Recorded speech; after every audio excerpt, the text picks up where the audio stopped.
And one of the things that we're really watching into next week, I believe it's next Friday, we get the PCE index numbers coming out. And this will be really interesting to see how these inflation data points really translate to where Americans are actually spending, right?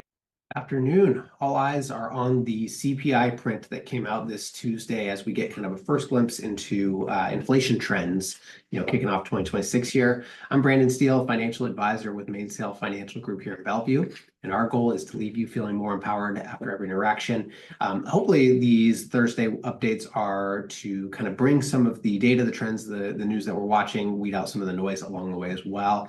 And this week is going to be pretty heavily focused on the inflation data. But we got a couple jobs data points that we'll highlight as well. So to kick us off, if we go back to last Friday, we wrapped up Jobs Week with the employment report that came out on Friday. This shows that we added 50,000 jobs, which was a little bit lower than expectations. So something to kind of keep an eye on there. Again, we seem to have this very conflicting jobs data scenario right now. And so obviously this is really something the Fed is watching as we get closer and closer to that next Fed meeting. And so these jobs data points are really critical at this stage, but we are getting a little bit of conflicting data. So difficult to make heads or tails of what is going on. And ultimately, it'll be very interesting to hear what the Fed has to share about that as we get closer to the end of the month here.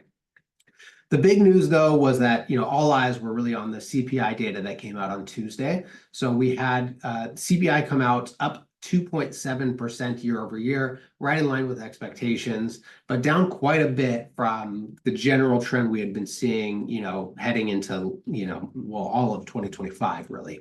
So 2.7% year over year. The core CPI number came out up 0.2% for the month, which put year over year core CPI at 2.6%.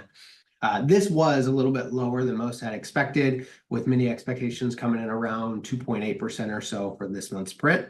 But again, 2.6% year over year for core CPI.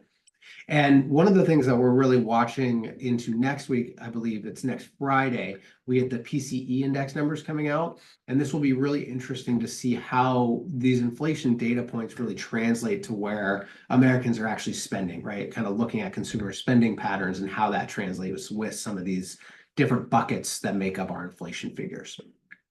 We also had PPI, producer price index numbers, come out yesterday on Wednesday. Basically, both the core and the headline were up 0.2% for the month.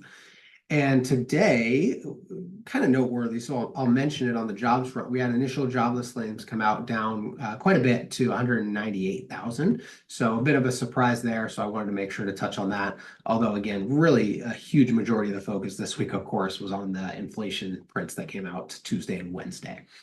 So that was kind of the core of what we wanted to cover today. We're actually going to skip our question of the week this week because we do have a client event coming up tonight to talk a little bit about, our market outlook for the year and some things we're watching.